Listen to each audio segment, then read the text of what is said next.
चला तर मंडळी, आज आपण हिवाळ्यामध्ये खाण्यासाठी खूपच पौष्टिक अशी वडी बनवतोय। ही वडी एकदा बनवून ठेवा आणि महिनोन महिने खा, अजिबात खराब होत नाही। यामध्ये भरपूर असे पौष्टिक पदार्थ घातलेले आहे। याची चव इतकी जबरदस्त आहे की मोठेच काय लहान सुद्धा आवडीने मागून मागून खातील। खायला खूपच टेस्टी आहे, शिवाय बनवायला खूपच सोपी आहे। चला तर रेसिपीला सुरुवात करूया। तर ही वडी बनवण्यासाठी इथे मी पॅन गरम करायला ठेवलेला आहे। या पॅन मध्ये 1 वाटी शेंगदाणे घालायचे आणि त्यानंतर पाऊण वाटी, मी इथे 1 वाटीला थोडेसे कमी आहेत, भाजलेले काळे चणे आहेत ते घातलेले आहेत। सालासकटच घातलेत, याची काही सालं काढलेली आहेत आणि काही काढलेली नाही। शेंगदाण्यामध्ये ओमेगा 3 फॅटी ॲसिड असल्यामुळे हृदयासाठी खूप उत्तम आहे, रोगप्रतिकार शक्ती वाढवते, शिवाय हाडांना बळकटी सुद्धा देते, ऊर्जा मिळते ते खाल्ल्यामुळे। आणि यामध्ये व्हिटॅमिन ई असल्यामुळे हिवाळ्यामध्ये आपली त्वचा जी रुक्ष होते त्यासाठी खूपच फायदेशीर आहे, कारण यामध्ये तेलाचं प्रमाण असतं। काळ्या चण्यामध्ये भरपूर प्रमाणात पोटॅशियम, फायबर आणि अँटीऑक्सिडंट असल्यामुळे रक्तदाब कमी करून हृदयाचं आरोग्य चांगलं ठेवतं, शिवाय वजन सुद्धा यामुळे कमी होतं, कारण काळे चणे खाल्ल्यामुळे पोट दीर्घकाळ भरलेलं वाटतं। शिवाय बद्धकोष्ठता असेल तर यामुळे हे चणे सालासकट खावे, यामुळे भरपूर प्रमाणात फायबर असल्यामुळे पचन सुद्धा सुधारण्यासाठी मदत होते। चणे आणि शेंगदाणे दोन्ही मी चांगले 3-4 मिनिटं स्लो फ्लेमवर भाजून घेतलेत। चणे आधीच हे भाजलेले होते, पण काय होतं बाहेरून आणल्यामुळे कधी कधी जास्त दिवस ठेवले तर त्यामुळे ते नरम पडतात, यासाठी भाजून घ्यायचे आहेत। आता ते बाजूला काढून घ्यायचे आणि पूर्णपणे थंड करून घ्यायचे। आता याच पॅनमध्ये मी इथे 2 मोठे चमचे बडीशेप घेतलेली आहे। बडीशेप 1-2 मिनिटं परतून घ्यायची। अगदी स्लो फ्लेमवर आपल्याला हे सगळं साहित्य भाजून घ्यायचं आहे। बडीशेप छान 1-2 मिनिटं भाजून घेतलेली आहे, काढून घेऊया आणि ही सुद्धा पूर्णपणे थंड करून घेऊया। आता वडी ज्या ताटामध्ये तुम्ही बनवणार असाल त्या ताटाला तुम्ही बटर पेपर लावू शकता किंवा या पद्धतीने तूप लावून घ्यायचं, म्हणजे वडी आहे ती तळाला चिटकत नाही, व्यवस्थित आपल्याला त्या वड्या काढता येतात। व्यवस्थित मी असं तूप लावून घेतलंय, तुम्ही तेल सुद्धा लावू शकता किंवा बटर पेपर ठेवू शकता। यानंतर इथे मी मिक्सरचा जार घेतलेला आहे। शेंगदाणे आणि काळे चणे जे भाजून घेतले होते ते या मिक्सरच्या भांड्यामध्ये घालायचे। हे मिक्सरच्या भांड्यामध्ये घालताना पूर्णपणे थंड करायचं आहे। यानंतर भाजलेली बडीशेप होती ती सुद्धा मी यामध्ये घातली।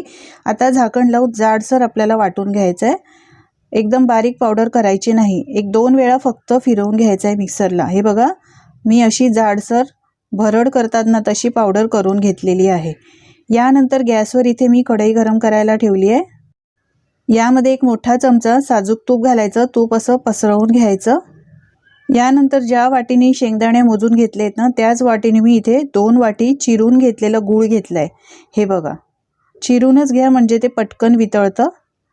यानंतर अगदी जरासं यामध्ये पाणी घालायचं आहे, वड्या जास्त कडक होऊ नये यासाठी यामध्ये पाणी घालायचं आहे, नाहीतर गुळाचा एकदम कडक पाक बनतो। आता पाणी घातल्यानंतर मी गॅसची फ्लेम फास्ट केली, आपल्याला गूळ फक्त वितळवून घ्यायचा आहे, याचा पाक करायचा अजिबात गरज नाही। मस्त असं मिक्स करत राहायचं आहे, चिरून घेतल्यामुळे पटकन याचा गूळ आहे यामध्ये घातलेला तो वितळतो। हे बघा, यानंतर शेंगदाणा, भाजलेले चणे आणि बडीशेप आपण जे वाटून घेतलंय ती पावडर यामध्ये घालायची।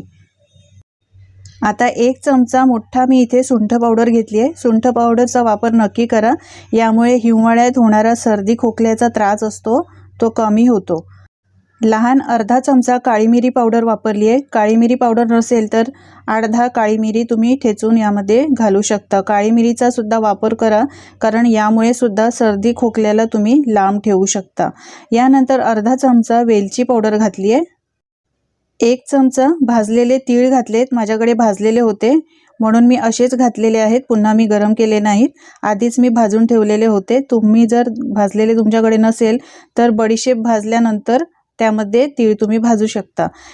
यानंतर थोडंसं जायफळ किसून घालायचं, जायफळ सुद्धा खूप पौष्टिक आहे, त्याचे सुद्धा भरपूर फायदे आहे, शिवाय वडीला सुगंध सुद्धा खूप छान येतो। इथे मी थोडीशी ओली हळद घेतलेली आहे, हिवाळ्यामध्ये बाजारामध्ये भरपूर प्रमाणात अशी ओली हळद येते। अशी ओली हळदचा सीझन असला ना की त्यावेळेला त्याचे बरेच पदार्थ बनवून ठेवले पाहिजे। मी ओल्या हळदीचं लोणचं बनवलेलं आहे, ती रेसिपी सुद्धा तुम्ही नक्की बघा। हळदीचे सुद्धा खूप फायदे आहेत। या ओल्या हळदीमुळे सर्दी खोकल्याला तुम्ही बाजूला ठेवू शकता, अजिबात सर्दी खोकला होत नाही। याचा काढा सुद्धा करून पिऊ शकता किंवा कोशिंबीरमध्ये तुम्ही याचा वापर करू शकता। थोडीशी हळद मी अशी ओली हळद किसून घातलेली आहे। यानंतर अर्धा चमचा इथे मी खारीक पावडर घातली आहे। तुमच्याकडे असेल तर घाला, नाही घातली तरी सुद्धा चालेल, किंवा सुक्या मेव्याची तुम्ही पावडर बनवून इथे घालू शकता किंवा सुका मेवा भाजून तो यामध्ये घालू शकता। आता सगळं व्यवस्थित मिक्स करत राहायचं आहे जोपर्यंत हे बॅटर घट्ट होत नाही। अगदी 2-3 मिनिटातच व्यवस्थित याला घट्टपणा आलेला आहे। हे बघा, गॅसची फ्लेम स्लो ठेवायची आहे। एकसारखं असं मिक्स करत राहायचं आहे। मंडळी, तुम्हाला माझी जर रेसिपी आवडत असेल तर प्लीज एक लाईक करायला अजिबात विसरू नका, आणि तुम्ही कुठून ही माझी रेसिपी पाहताय हे सुद्धा कमेंट करून नक्की सांगा, म्हणजे मी तुमचे आभार मानू शकेन। व्यवस्थित याला मिक्स करून घेतल्यानंतर यामध्ये परत 1 चमचा साजूक तूप घालायचं आहे। आपण खूप कमी तुपाचा वापर करून या वड्या बनवतोय। तूप घातल्यानंतर पुन्हा एकदा व्यवस्थित मिक्स करून घ्यायचं, जोपर्यंत हे मिश्रण आहे ते वडीच्या टेक्स्चरचं येत नाही। सगळं साईडचं काढायचं आहे या पद्धतीने। हे बघा, छान असा याला घट्टसरपणा आलेला आहे। आता गॅसची फ्लेम मी बंद केलेली आहे। आजूबाजूला लागलेलं सगळं व्यवस्थित एकजीव करायचं। हे मिश्रण आपलं आता परफेक्ट तयार झालेलं आहे। हे बघा, आता ज्या ताटाला आपण तूप लावून घेतलेलं होतं त्या ताटामध्ये आपण हे आता मिश्रण काढून घेऊया। वाटीला तूप लावून किंवा स्पॅच्युलाच्या मदतीने हे मिश्रण आहे ते सगळं सेट करून घ्यायचं आहे व्यवस्थित। गरम असताना सेट करायचं आहे, थंड झाल्यावर पटकन ते सेट होत नाही व्यवस्थित। हे बघा, या पद्धतीने अशा पद्धतीने तुम्ही सेट करू शकता। मंडळी, तुम्ही सुद्धा ही पौष्टिक वडी या हिवाळ्यामध्ये बनवून बघा आणि तुमचे अनुभव माझ्यासोबत शेअर करायला अजिबात विसरू नका। शिवाय ही वडी कशी झाली हे सुद्धा मला कमेंट करून नक्की सांगा। स्पॅच्युलाने व्यवस्थित असं सेट करून घेतलंय। सेट करून घेतल्यानंतर खूप कमी तुपाचा वापर केलेला आहे तरी सुद्धा याला मस्त शायनिंग आलेली आहे। मस्त हे मिश्रण आहे वडीचं, ते छान सेट झालेलं आहे। हे बघा, आता ही वडी अजून छान दिसण्यासाठी यावर थोडेसे तीळ घालायचे आहेत। तीळ पण हिवाळ्यामध्ये खाल्लेच पाहिजे, कारण यामध्ये तेलाचं प्रमाण भरपूर असतं। शिवाय तीळ हे गरम असतात, यासाठीच तीळ हिवाळ्यामध्ये खाल्ले जातात। थोडेसे असे वर घातले की खाताना सुद्धा जेव्हा ते तोंडात येतात ना तर खायला ही वडी खूप छान लागते। स्पॅच्युलाने असे टॅप करून घ्यायचे म्हणजे ते निघत नाही, व्यवस्थित सेट होतात, व्यवस्थित बसतात। आता हे मिश्रण गरम असतानाच याच्या वड्या कापून घ्यायच्या। तर मी आता चौकोनी आकारामध्ये लहान लहान अशा या वड्या कापून घेतल्या। हे बघा, हे मिश्रण थंड झाल्यावर वड्या व्यवस्थित कापता येत नाही, यासाठी गरम असतानाच कापून घ्यायच्या आहेत। वड्या चौकोनी आकारात कापून झाल्यानंतर अर्धा ते 1 तासासाठी रूम टेम्परेचरवर ठेवायच्या आहेत, म्हणजे ते व्यवस्थित सेट होतात। फ्रीजमध्ये ठेवायची अजिबात गरज नाही। अर्धा तास मी अशाच वड्या सेट होण्यासाठी रूम टेम्परेचरवर ठेवल्या होत्या। मस्त पहा, कोरड्या झालेल्या आहेत, वरून दिसतायत पण फार सुरेख। आता या वड्या काढून घेऊया। आपण या वड्या बनवण्यासाठी बरेच असे मसाल्याचे पदार्थ वापरलेले आहेत, त्यामुळे या वड्या खूपच पौष्टिक आहेत। हिवाळ्यामध्ये अशी वडी ही खाल्लीच पाहिजे, यामुळे सर्दी खोकला होत नाही, शिवाय सांधेदुखी होत नाही। तुम्ही पाहू शकता किती मस्त अशी आपली ही पौष्टिक वडी तयार झालेली आहे। तुम्ही सुद्धा करून बघा मंडळी, माझी खात्री आहे तुम्हाला आजची ही रेसिपी नक्कीच आवडली असेल। जराही आवडली असेल तर लाईक करा, शेअर करा, आणि अशाच नवनवीन रेसिपी पाहण्यासाठी चॅनलला सबस्क्राईब करायला अजिबात विसरू नका। चला तर पुन्हा भेटूया अशाच वेगवेगळ्या नवनवीन आणि युनिक रेसिपी सोबत।